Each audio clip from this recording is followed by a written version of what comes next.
नमस्कार। मैं धर्मपाल धनखड़। आप देख रहे हैं खबरों की खबर news and views channel. Supreme court की 5 जजों की संविधान पीठ ने नोटबंदी से संबंधित सभी 58 याचिकाओं पर सुनवाई जारी रखने का फैसला किया है। कोर्ट ने कहा है कि मुद्दों का जवाब देने के लिए हमें सुनवाई करनी होगी। आज इसी विषय पर चर्चा के लिए हमारे साथ वरिष्ठ पत्रकारों का एक पैनल है। वरिष्ठ पत्रकार आलोक भदौरिया, वरिष्ठ पत्रकार अमित आर्य और वरिष्ठ पत्रकार आशु सक्सेना, आप तीनों का इस कार्यक्रम में स्वागत है। मेरा सबसे पहला सवाल आशु जी आपसे है। 8 नवंबर 2016 को शाम 8 बजे प्रधानमंत्री नरेंद्र मोदी अचानक टीवी पर नोटबंदी का ऐलान करते हैं। प्रधानमंत्री ने कहा कि आज रात 12 बजे के बाद 500 और 1000 के नोट लीगल टेंडर नहीं रहेंगे, वे कागज के टुकड़े हो जाएंगे। उस समय प्रधानमंत्री ने नोटबंदी के जो लक्ष्य और फायदे गिनवाए थे, क्या आपकी नजर में आज 6 साल बाद उनमें से कोई भी लक्ष्य हासिल हुआ है? धनखड़ जी, जहां तक मैं देख रहा हूँ इन पिछले 5-6 सालों में, तो पीएम ने जो भी कहा था उनमें से कोई भी लक्ष्य पूरा नहीं हुआ है। सबसे पहले हम आतंकवाद की बात करते हैं। तो आतंकवाद, अगर आपको याद हो, 2019 में लोकसभा चुनाव से पहले पुलवामा की जो घटना हुई, उससे बड़ी क्या घटना हो सकती ठीक है? बात। 41 जवान शहीद हो गए। और आज भी जम्मू कश्मीर में हर रोज आपको आतंकवादी घटनाएं सुनने को मिल जाती। इसके अलावा नक्सलवाद की समस्या ज्यों की त्यों है। अब हम आते हैं कि काला धन पे नकेल लगेगी। जी। सबसे पहले तो दिलचस्प ये है कि नोटबंदी के वक्त जो काला धन होना चाहिए था, उसका जी। वो सब शायद सफेद हो गया, क्योंकि बताया जाता है कि सारा पैसा जमा हो गया। अब इसके बाद आजकल ईडी और सीबीआई की जो छापेमारी हो रही है, जी। उसमें आप आज आजकल आए दिन सुन रहे हैं कि सैकड़ों करोड़ रुपए नगद बरामद हो रहे हैं। तो ये काला ही धन है। जी। इसके अलावा और कौन सा वादा था जो पूरा हो गया, मैं नहीं समझ पा रहा हूँ। मेरा मानना है कि ऐसा कोई भी वादा नहीं है जो पूरा हुआ हो। और जी। सुप्रीम कोर्ट ने इस पे चर्चा शुरू करके अच्छा है कि जनमानस को पता लगेगा है कि सरकार ने क्या क्या वादे किए। बस सरकार को बताना है कि वो अपने कहे हुए वादों में, जो पीएम साहब ने कहा था 50 दिन में जहां कहेंगे वहां तैयार हैं, अब उनको जी। 6 साल बाद बुला लिया गया है सुप्रीम कोर्ट में। और वो वहां पे जवाब देंगे, बताएंगे कि उनका उस फैसले का क्या, देश को क्या लाभ हुआ, क्या फायदा हुआ। जी। अब मैं अमित जी के पास जाना चाहूंगा। प्रधानमंत्री के नोटबंदी के फैसले के बाद देश की 86% मुद्रा चलन से बाहर हो गई थी। इससे आम आदमी को किस तरह की दिक्कतों और परेशानियों का सामना करना पड़ा था, इसके बारे में आप थोड़ा बताइए। जैसा कि धनखड़ साहब आपको पता ही होगा, जी। तो ये तो पूरी परेशानी ही थी। नोटबंदी अपने आप में कहें कि परेशानी थी तो कोई अतिशयोक्ति नहीं होगी। जी। 115 से ज्यादा व्यक्ति कतारों में मर गए खड़े खड़े, गर्मी, प्यास, हार्ट अटैक से। हम्म। शादी ब्याह का सीजन था, उसमें बहुत दिक्कतें आई। कई जगह से तो ये रिपोर्टें आई थी कि पत्नी का दाह संस्कार करने के लिए भी पैसे नहीं थे और उस व्यक्ति को लाइनों में लगना पड़ा। तो जी। इससे ज्यादा और विडंबना क्या हो सकती है।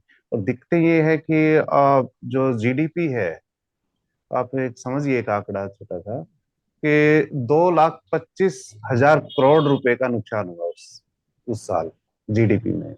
जी। क्योंकि जीडीपी 8% से 5.7% टूट गई। तो 8% जब जीडीपी थी तो 5.7% रहेगी जीडीपी। अमित तो जी, ये बहुत बड़ा। काफी बड़े पैमाने पर लोगों की नौकरियां भी गई थी, बेरोजगारी बढ़ी थी। नौकरियां नौकरियां चली गई। और एकदम जो था, पे जो सारा व्हाइट का भी काम कर रहा था, मान लिया कैश वाला छोड़ दीजिए, व्हाइट वाला कर रहा था, उसको भी बड़ी परेशानी हुई। नोट जी तो चाहिए। भाई अमेरिका जैसे विकसित देश है, वहां भी आज भी कैशलेस इकोनॉमी नहीं है। वहां भी नोट चलन में है, डॉलर रखते हैं, जेब में रखने पड़ते हैं। आप हर जगह कैशलेस नहीं हो सकते। तो ये तो हमारा तो विकासशील देश है, यहाँ तो है ही नहीं इस तरह के। आज भी उन्होंने कहा था कि नोटबंदी जब हुई थी तो बोला देश कैशलेस इकोनॉमी की तरफ जाएगा। 6 साल बाद भी स्थिति वही की वही है। और जी सबसे बड़ी विडंबना ये देखिए आप, कि जो 500 और 1000 के नोट छापे गए आज तक नोटबंदी के बाद, वो टोटल 6840 करोड़ नोट छापे गए। हाँ जिसमें से 1680 करोड़ नोट कहाँ है वो खुद रिजर्व बैंक को नहीं पता। यानी वो जमा हो गए, कालाबाजारी होगी उनकी। 2000 के नोट 2017-18 के बाद बंद है छपने। वे वो छापने क्यों बंद किए, सरकार इस पे भी कोई जवाब नहीं दे रही। बहुत सारी चीजें हैं जिनका का जवाब मतलब देना ये बाकी है है। कि ब्लैक मनी फिर से ब्लैक हो गया, इसका मतलब ये हुआ मामला तो यही है। कि ब्लैक हालांकि इसमें मनी भी फिर से जो विरोधाभास। है वो बढ़ गया। और जी।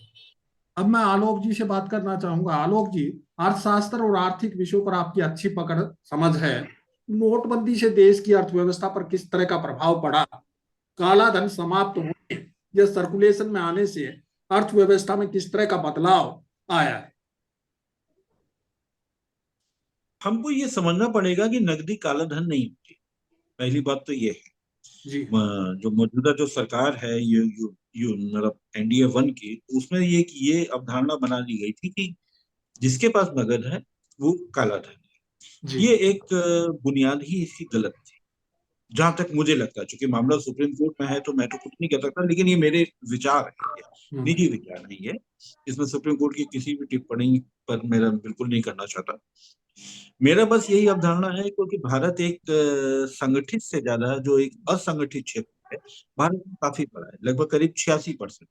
जी तो असंगठित क्षेत्र में भी हर आदमी के पास में बैंक खाता और ये सारी सुविधाएं नहीं है। तो जाहिर सी बात है कि अगर आप डिजिटल इकोनॉमी का अगर आप ये चलते, और डिजिटल इकोनॉमी ये दूसरे नंबर का दौर था ये। जी।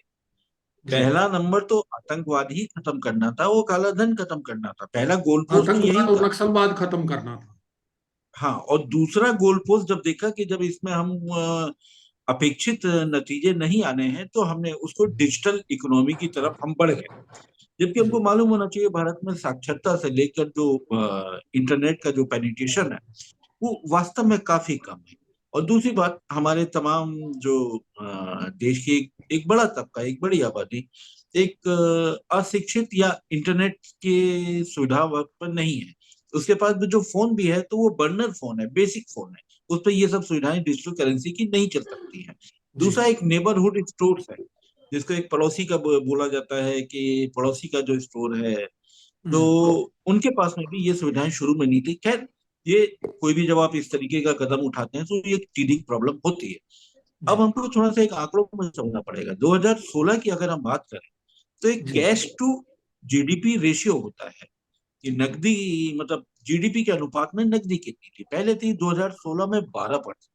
जी नोटबंदी के तुरंत बाद वो घट के हो गई 7.5%, लेकिन कुछ ही समय के लिए हो गई। अगर हम ताजा स्थिति पर बात करें, अगर आज के दौर की बात करें, 2022 की अगर बात करें, जी तो 22 में जो 12% नकदी थी चलन में, वो बढ़ करके ये आपकी हो गई, ये एग्जैक्ट फिगर है 14.5% जीडीपी की 2.5% बढ़ गई है। ये एक बहुत बड़ी बात है। अब इसको थोड़ा सा सिलसिलेवार समझने की कोशिश करते हैं। अभी रिजर्व बैंक की एक एनुअल रिपोर्ट आई, अभी मई में आई है, आज से 3 महीने पहले। उसमें यह आया था कि नकली नोट तो फिर पकड़े गए। कितने पकड़े गए, ये भी मैं एक आपको आंकड़ा दे देता हूँ। एक है कि 500 रुपए के जो नकली नोट है वो पकड़े गए। मैं जीडीपी की बात कर रहा हूँ, टोटल जो करेंसी है मैं उसकी बात कर रहा हूँ थोड़ा समझने में। जीडीपी की नहीं, टोटल करेंसी जो 101.93% जो नोट थे वो 500 के थे जो नकली पकड़े गए। दूसरा, 2000 के जो नोट नकली पकड़े गए वो 54%। इसका मतलब ये है कि अगर नोटबंदी का जो हमारा जो प्रमुख उद्देश्य जो बताया गया था कि इससे नकली नोट चलन से बाहर हो जाएंगे, ऐसा नहीं हुआ। कोई भी विदेशी ताकतें या जो जो भी थी, पड़ोस की ताकतें जो भी थी हमारी, उन लोगों ने बहरहाल नकली नोट की सप्लाई भारत में जारी रखी। इसका मतलब तो एक यही है उन्होंने जारी रखी या भारत में कहीं से ये नोटों का बनना चालू रहा। अब ये हमें नहीं मालूम, ये सरकार बताएगी कि भारत के अंदर चूंकि ऐसी कोई प्रिंटिंग प्रेस पकड़ी नहीं गई है, केवल नोट ही पकड़े गए हैं। तो हम ये एक अंदाज लगा सकते हैं पुराने नेताओं के पुराने बयानों के मद्देनजर कि हो सकता है ये पड़ोस से छप करके आए। यानी पहली अवधारणा कि नोट छप गए, चलन से बाहर हो जाएंगे, अब एक भी नकली नोट नहीं होगा, ये ध्वस्त हो जाता है। और ये ध्वस्त करने का काम आरबीआई की एनुअल रिपोर्ट करती है, जो 27 मई 2022 को जारी हुई थी। ये आंकड़े में वहां के। अब एक चीज इसमें ये देखिए, नकली नोट तो सारे पकड़े गए, कहें तो 200 के भी नकली नोट पकड़े गए, ये तो अभी छपे थे। 200 के नकली नोट ये कितने पकड़े गए? 11.7%। और 20 रुपए के भी नकली नोट पकड़े गए, वो है 16.48%। और 10 रुपए का जो पकड़ा गया है वो 16.45%। तो यानी कि नकली नोट छपना, एक मुद्रा को चलन से बाहर कर देने पर नकली नोट छपना बंद हो जाएंगे, ये अवधारणा को ये आरबीआई की रिपोर्ट इसको चुनौती देती है और इस पर प्रश्न चिन्ह खड़े करती है। उस सरकार की रिपोर्ट है। अब सवाल ये है कि अब कहते हैं कि अर्थव्यवस्था पे असर क्या पड़ा। अर्थव्यवस्था पे बहुत असर पड़ा। एक हमारे जो पूर्व प्रधानमंत्री हैं मनमोहन सिंह, उन्होंने तभी नोटबंदी के बाद के जब एक बहस हो रही थी तो उन्होंने एक बयान दिया था कि इसकी वजह से देश की इकोनॉमी पर लगभग जीडीपी का 2% की गिरावट आएगी। ये मनमोहन सिंह पूर्व प्रधानमंत्री, अर्थशास्त्री प्रधानमंत्री का बयान था। अब दिवंगत हो चुके और तब तत्कालीन जो वित्त मंत्री थे, उन्होंने इसका एक मखौल सा भी उड़ाया था। और मखौल प्रधानमंत्री का मनमोहन सिंह का कम उड़ाया था, क्योंकि मनमोहन सिंह के कोट को राहुल गांधी ने वहां पर ज्यादा बोला था मीटिंग्स में और कई जगह प्रेस कॉन्फ्रेंस में, तो राहुल गांधी का ज्यादा मजाक बनाया गया था। लेकिन हुआ क्या भाई, अर्थशास्त्री तो अर्थशास्त्री है, और जो उसका जो माहिर है वो। गिरावट कितनी आई? गिरावट आई थी कि पहले हम लोग चले गए थे 8% पे, उसके बाद कहाँ पहुंच गए? 6.5%। नोटबंदी के जो बाद वाला जो पीरियड आ रहा है, मतलब 2017 की जो जीडीपी थी वो भारत की 6.5%। उसके बाद आज तक, मतलब बीच में अभी थोड़े समय के लिए हम लोग पुराने दर को प्राप्त कर पाए, जीडीपी की विकास दर, लेकिन अभी तक हम 4 साल से हम उसमें पीछे ही जूझ रहे हैं।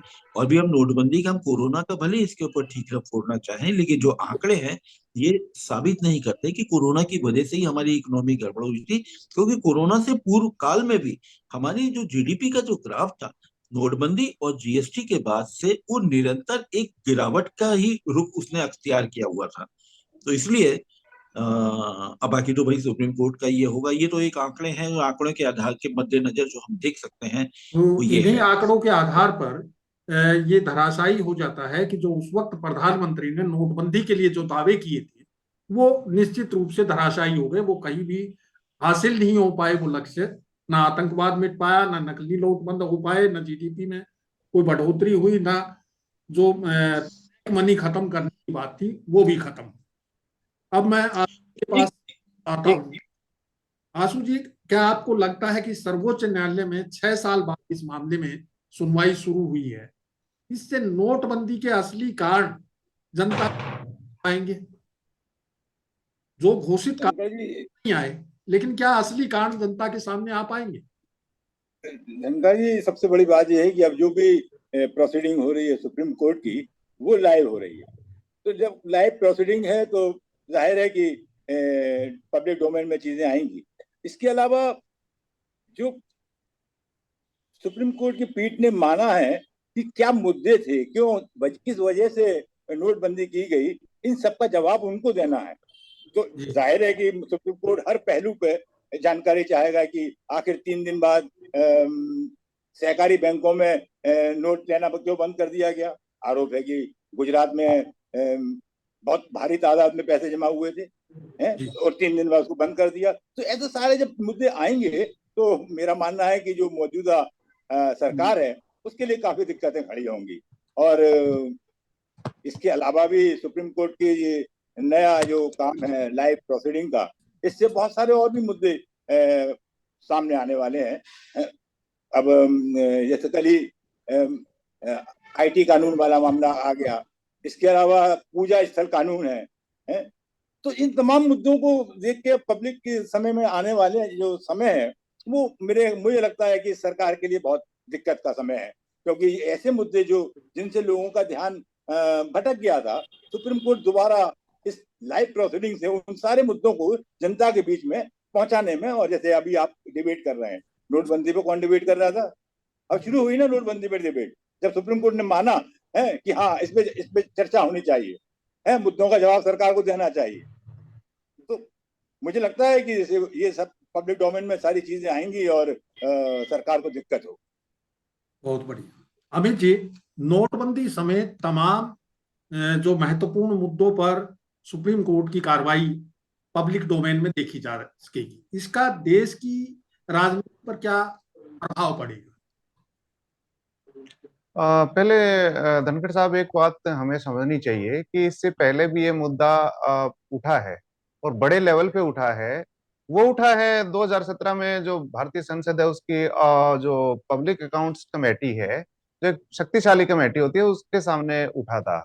तो जी। पब्लिक अकाउंट्स कमेटी ने सरकार से, केंद्र सरकार से जवाब मांगा था कि हमें इसकी सारी प्रोसीडिंग दें आप, ये कैसे हुआ सारा मामला। तो उसमें एक जो सबसे बड़ी बात ये थी कि जो पूछा गया था एक सवाल, कि जो 8 नवंबर 2016 को नोटबंदी के लिए बैठक बुलाई गई थी, जो आपातकालीन बैठक आरबीआई ने, तो उसमें किस कानून के तहत या किस प्रावधान के तहत वो मीटिंग बुलाई गई, और उसके साथ साथ नोटिस कब दिया गया इसके बारे में आरबीआई के सदस्यों को, और वो मीटिंग कब हुई, कब तक चली, वो सारे सवाल पूछे गए थे। तो लेकिन उसका कोई देश की जनता के पास कोई सवाल, उस सवालों के जवाब आए नहीं अच्छी तरह। वो मामला वहीं की वहीं कहीं ना कहीं खुडे लाइन चला गया। इसके जी। बाद जब ये 58 याचिकाएं आई हैं सुप्रीम कोर्ट के सामने, तो इसमें भी एक बड़ा पेंच फंसा हुआ है। तो उसमें ये जो सरकार की तरफ से कहा गया है कि ये मामला सिर्फ एकेडमिक है, हाँ। लेकिन याचिकाकर्ता जो कह रहे हैं कि वो नहीं, ये एकेडमिक नहीं है, ये कॉन्स्टिट्यूशनल मामला है।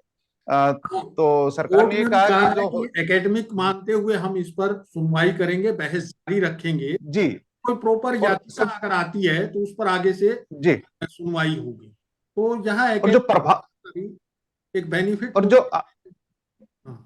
जो आपका एक महत्वपूर्ण सवाल था इसमें कि राजनीति पे या देश पे क्या प्रभाव पड़ेगा इस मुकदमे का, तो जी। वो एक जो जज हैं, जस्टिस हैं इस पीठ में, जस्टिस बोपन्ना, जी। उनका जो उन्होंने जो टिप्पणी की है, उससे इससे पता लग जाता है कि वो कह रहे हैं कि जो हो चुका वो हो चुका, हम्म। लेकिन क्या ऐसा भविष्य में भी हो सकता है, जी। हम इस पे विचार करेंगे। और इसमें गंभीर बात यह है कि जो आरबीआई एक्ट की धारा 26(2) है, वो केंद्र को ये शक्ति तो देती है कि वो नोटबंदी कर सकती है, लेकिन कितनी कर सकती है ये जरूरी है। वो कहती है जी। कि आप किसी नोट की पर्टिकुलर सीरीज को बंद कर सकते हैं, लेकिन आप इस धारा के तहत पूरी करेंसी को नहीं बंद कर सकते। तो इसका जवाब कैसे देगी सरकार सुप्रीम कोर्ट में पीठ के सामने? ये बहुत बड़ा सवाल होगा। ये पूरा देश जानने के लिए व्यग्र है कि ये धारा जो 26(2) है, इसका इस्तेमाल केंद्र सरकार ने कैसे किया। जी। तो इसके साथ साथ बहुत सारी चीजें हैं, जो सवाल हैं वो सामने आएंगे।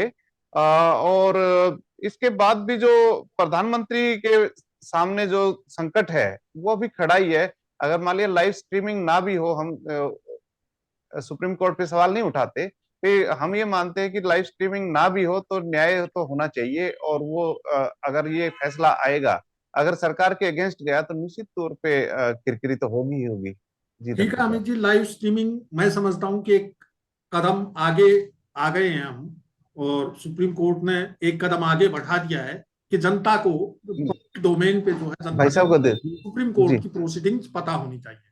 आलोक जी, सुप्रीम कोर्ट की खंडपीठ नोटबंदी पर सुनवाई के बाद किसी ऐसे निष्कर्ष या फैसले पर पहुंच पाएगी जो भविष्य के लिए नजीर बन जाए? समय का ख्याल रखते हुए थोड़ी टिप्पणी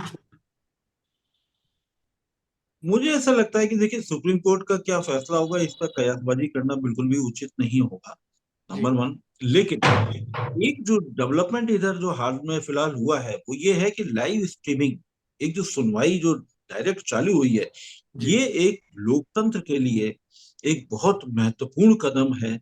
और मेरा मानना है कि कम से कम इससे जो सील बंद लिफाफे में जो नाम देने के कुछ घटनाएं जो पहले हुई थी, अब जाहिर सी बात है कि उन पर रोक लगेगी। और इधर जो सुप्रीम कोर्ट के जो इधर जो अभी जो इस मामले में जो टिप्पणी आई है, उस टिप्पणी में सब कुछ है कि पब्लिक डोमेन में रखने में दिक्कत क्या है। ये सवाल एक इतना बड़ा है जो मेरे को करता है कि लोकतंत्र की मजबूती के लिए, सशक्त बनाने के लिए और इसके भविष्य के लिए बहुत ही जरूरी कदम है। भारत के मुख्य न्यायाधीश एन.वी. रमन्ना ने अपने रिटायरमेंट के एक हफ्ता पहले आंध्र प्रदेश में विजयवाड़ा कोर्ट परिसर के उद्घाटन कार्यक्रम में कहा था कि अगर लोगों का न्यायपालिका में विश्वास खत्म हो जाता है तो लोकतंत्र का अस्तित्व ही दांव पर लग जाएगा। पूर्व सीजेआई ने कहा था कि यह सुनिश्चित करना आवश्यक है कि लोगों का न्यायपालिका में विश्वास न टूटे। नोटबंदी जैसे मुद्दे की समीक्षा का फैसला करके सुप्रीम कोर्ट ने पूर्व सीजेआई के इस कथन को अमली जामा पहनाया है। मौजूदा दौर में जब लोग न्यायपालिका को लेकर संदेह व्यक्त करते मिलते हैं, ऐसे में नोटबंदी जैसे विवादित मुद्दे की समीक्षा निश्चित ही लोकतांत्रिक व्यवस्था में लोगों के विश्वास को कायम रखने की दिशा में सराहनीय फैसला है। अब समय हो चला है आपसे विदा लेने का, इसलिए आप सभी मेहमानों का हमारे साथ जुड़ने के लिए धन्यवाद। जल्द फिर हाजिर होंगे एक नए विषय के साथ। नमस्कार।